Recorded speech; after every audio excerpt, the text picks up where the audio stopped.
ప్రజా తెలంగాణ టీవీ న్యూస్కి స్వాగతం.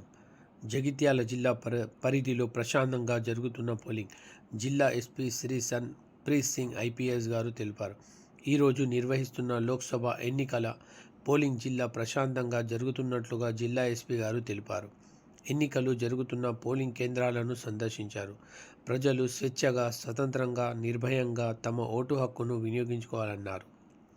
జిల్లాలో ఎక్కడా ఎలాంటి అవాంఛనీయ సంఘటనలు జరగకుండా పటిష్టమైన బందోబస్తు ఏర్పాటు చేసినట్లు తెలిపారు.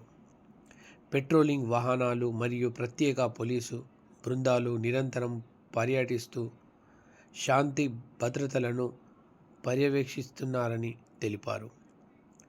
పోలింగ్ కేంద్రాల వద్ద విధులు నిర్వహిస్తున్న అధికారులకు మరియు సిబ్బందికి ఎస్పీ గారు భద్రత పరమైన పలు సూచనలు తెలియజేయడం జరిగింది.